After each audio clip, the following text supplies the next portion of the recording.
सबसे पहले इस वक्त हम ये सीआरओ ब्रांच के अंदर दाखिल हुए हैं। ये देखने में ये सेटअप आपको छोटा ज़रूर नज़र आ रहा होगा, लेकिन ये इनके सीआरओ ब्रांच के वो सेटअप है जहाँ से बैठ के टेक्निकली तौर पर ये अपनी जो है वो टेक्नोलॉजी का इस्तेमाल करके मुलजमान तक पहुँचते हैं। इस वक्त सीआरओ ब्रांच के इंचार्ज हैं जावेद साहब, वो हमारे साथ मौजूद हैं। माजी में भी ये आईजी पंजाब से जो है वो अच्छे केसेस को ट्रेस करने पर तारीफ़ी इसनाद जो हैं वो ले चुके हैं। जावेद साहब, सबसे पहले तो ये बताइएगा कि ये जो वारदात ट्रेस हुई, इस जब आप पहुंचे तो किस तरह से आपको क्या क्लू मिला क्राइम सीन के मुतालिक, थोड़ा सा बताइए। शुक्रिया इमाम भाई। अपना जैसे आप जानते हैं कि क्राइम बोलता है, जाए वो बताता है चीज़ों को सारा। 27/8/24 को हमें इतला मिली है कोई अपना के मोहल्ला मुरादाबाद इलाका थाना कुब में एक हाउस डकैती हुई है, तो आप रिस्पॉन्ड करें वहाँ पे।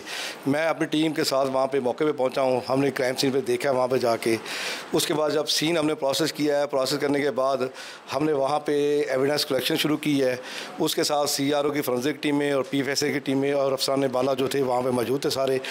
जब हमने सीन को प्रोसेस किया तो हमें पता चला कि वाकई ये वारदात हुई है, लेकिन जो पैटर्न वारदात का था वो बड़ा उसमें चीज़ें थी जो डाउटफुल थी। वो हमने क्लियर करने के लिए हमने फैमिलीज़ का इंटरव्यू किया है। इंटरव्यू करने के बाद हमें फैमिली का जब हमने इंटरव्यू किया तो हमारे पास कुछ चीज़ें सॉलिड आ गई टेक्निकली।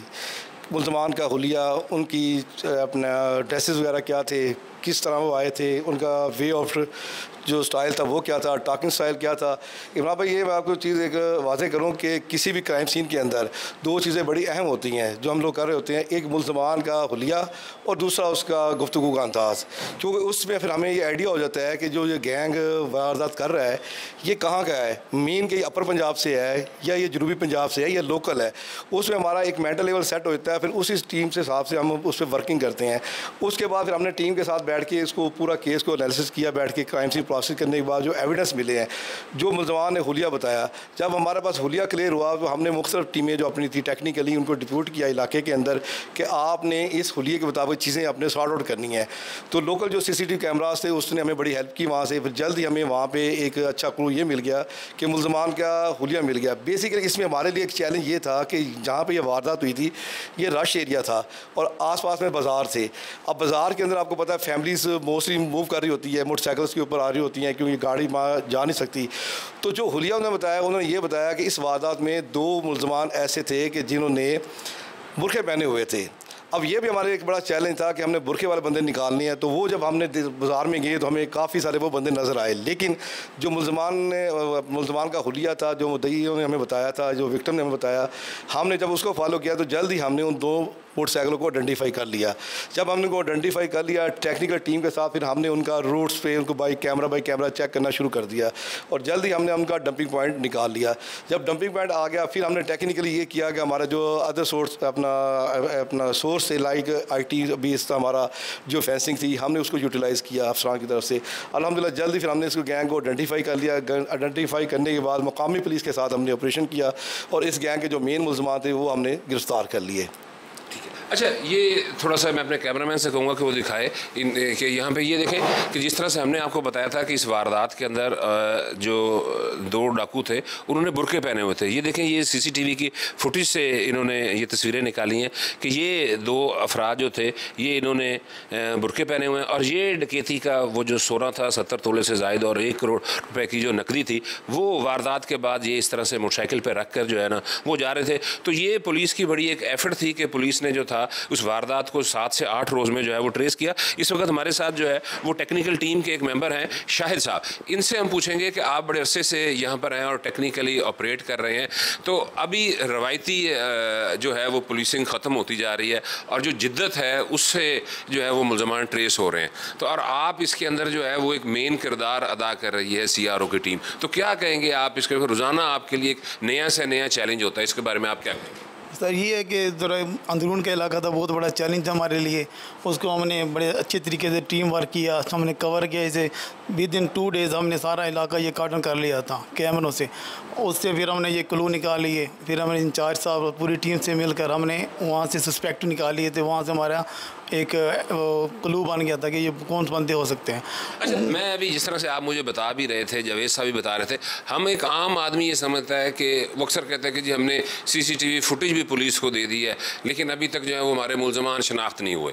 तो ये एक बड़ा एक आम सा वो कहते हैं, लेकिन यहाँ पर आकर ये हुआ कि सिर्फ CCTV जो है फुटेज ही जो है वो मेन चीज़ नहीं है, उसके बाद जो इसके ऊपर बुनियादी काम जो है करना पड़ता है वो असल मेहनत है। जावेद साहब ऐसे ही है? ये आपकी बात बिल्कुल बजाय, बात ये चीज़ें हैं कि जो मोस्टली हमारे पास पिक्स आती हैं अल्हम्दुलिल्लाह। अभी अगर मैं ये बताऊं कि हमने CCTV से हमने कितने गैंग ट्रेस किए, तो अल्हम्दुलिल्लाह हमारे 40 ऐसे गैंग हैं 2024 में, जिसमें रॉबरी विद मर्डर है, ब्लाइंड मर्डर है, हाउस डकैती है, हाउस रॉबरी है, वो हमने सिर्फ CCTV से ट्रेस किए हैं।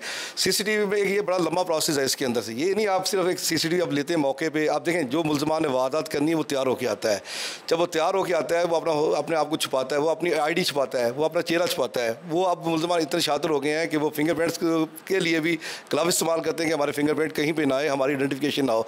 अल्हम्दुलिल्लाह ये मुल्तान पुलिस के पास भी ये अपना रिकॉर्ड है। अल्हम्दुलिल्लाह हमने बड़े केसेस जो है फिंगरप्रिंट से भी ट्रेस किए हैं। इस तरह से पुलिस जिद्दत इस्तेमाल कर रही है आए रोज़ जो है वो नई सी नई टेक्नोलॉजीज़ जो हैं, कुछ टेक्नोलॉजी जिनका आप मुझे ऑफ द रिकॉर्ड बता रहे थे वो ऑन कैमरा इसलिए हम नहीं बता रहे कि अगर वो बताया जाए वो टेक्निकल चीज़ें तो वो मुलजमान को फ़ायदा होगा।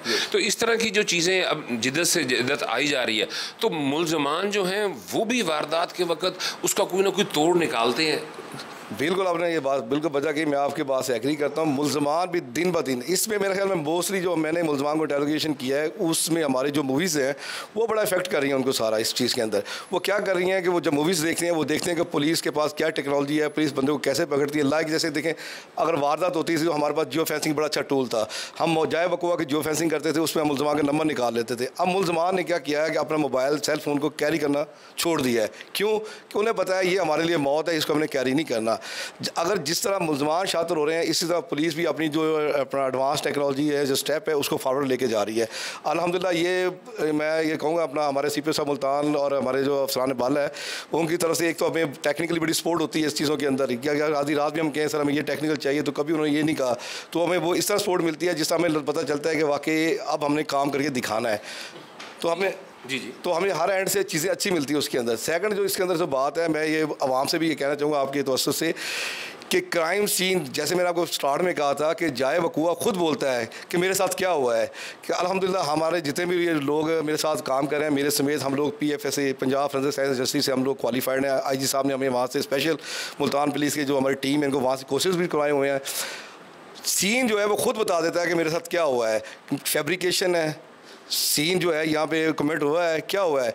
बेसिकली अगर आवाम से मैं ये कहूँगा कि आपकी तवज्जो से इब्राहिम भाई कि अगर आप लोग क्राइम सीन को प्रॉपर प्रिजर्व कर लें तो ये समझें कि क्राइम से अगर 90% आप 100% हमें अच्छा देंगे तो हम आपको 100% उसमें रिजल्ट अच्छा देंगे। बिल्कुल जावेद साहब जी आपने बात बिल्कुल ठीक की है कि हमारे यहाँ जब भी कोई क्राइम कमिट होता है तो पुलिस के पहुँचने से पहले ही इर्द गिर्द के दर्जनों लोग जो हैं वो उस क्राइम सीन पर ना सिर्फ आ जाते हैं बल्कि उस क्राइम सीन पर जो मुख्तलिफ़ किस्म के मुलजमान के जो सुराग होते हैं उनको तहस नहस कर देते हैं, जिसके बाद पुलिस को कई गुना ज़्यादा मेहनत करनी पड़ती है इन जुराइम पेशा अफराद जो हैं उन तक पहुँचने के लिए। और मुल्तान जो है इसका नाम सेफ़ सिटी के जो शहर हैं जहाँ पर अब सेफ़ सिटी के कैमरे लगाए जा रहे हैं और अथॉरिटी बनाई जा रही है उसमें सर फहरिस्त है, लेकिन अभी तक मुल्तान में सेफ़ सिटी के कैमरे जो है वो फ़ाल नहीं हुए। इसलिए जब भी कोई वारदात हो जाती है तो उसके बाद इनको ज़्यादा मेहनत करनी पड़ती है कि जो प्राइवेट लोगों के कैमरेज़ हैं कहीं पर वो लगे हुए होते हैं और कहीं पर वो नहीं लगे हुए होते। इसके बावजूद वो मेहनत करके तमाम इस वक्त हमने देखा कि माजी में इससे पहले भी हमने आपको बताया कि डबल मर्डर की वारदात हुई थी और भी जो हीनियस क्राइम की वारदात हुई है उसमें जो मेन क्लू होता है वो CCTV कैमरे से चलता है और फिर उसके बाद टेक्निकल टीमें जो हैं उसके ऊपर मेहनत करती हैं। तो इस तरह से जितनी जल्दी हो सके मुल्तान को जो सेफ़ सिटी के तहत जो कैमरे हैं वो जितनी जल्दी फ़ाल हो जाएंगे तो पुलिस अफसरान का ये कहना है कि उनकी जो CRO की टीम की जो कारकर्दगी है वो मज़ीद जो है वो बेहतर हो जाएगी। जी हमारे माशरे में ख़वातीन का घर के अंदर एक इंतहाई अहम मुकाम समझा जाता है और ऐसे में इस तरह की एक वारदात होना और उसके अंदर घर की खातून खाना का जो है वो शामिल होना, इसके बारे में हम जानने के लिए जो है वो हम मौजूद हैं इस वक्त। एडवोकेट हैं लुबना नदीम और ह्यूमन राइट्स कमीशन की एक्टिविस्ट भी हैं। उनसे हम बात करेंगे कि ये जो एक कदम एक इनफरादी सतह पर एक खातून ने जो है वो उठाया तो उसका क्या आप समझती हैं कि जो इस तरह के कदम है उठाया गया है इसका हमारे ये क्यों उठाया गया और इससे क्या इम्पेक्ट हमारे माशरे में पड़ेगा? मेरे ख्याल में तो मेरा ख्याल है उसका कोई ख़ानदान का या उसका खानकी कोई झगड़ा इसमें होगा शामिल लाजमी, क्योंकि इस तरह की हरकतें हमारे यहाँ उम्मन ख़वातीन नहीं किया करती हैं। वो तो अपने ख़ानदान के लिए उसकी कोशिशें करती रहती हैं, उस भलाई के लिए, तरक्की के लिए। लेकिन यहाँ पे मुझे ऐसा लगता है कि या तो उसकी पसंद की शादी नहीं थी उसके लिए उसका, और या फिर उसके भाई ने उसको बरगलाया। ज़ाहिर है किसी के मर्द के बगैर तो उसने अकेले तो नहीं किया ना, उसने उसका साथ दिया, उसने उसमें जो भी उनको कत्ल करवाया या उनकी डकैती की वो अपने किसी न किसी मर्द के थ्रू किया ना, उसने अकेली तो नहीं की। लेकिन इसका मुझे नहीं लगता कि हमारी ख़वातीन इस मामले में बहुत समझदार हैं और बहुत अपने लोगों की बेहतरी के लिए बहुत ज़्यादा काम करती हैं। लेकिन ये कोई मिसाल निकलती है ऐसे, इससे मैं नहीं समझती कि हमारे पूरे माशरे पे इसका कोई असर होगा।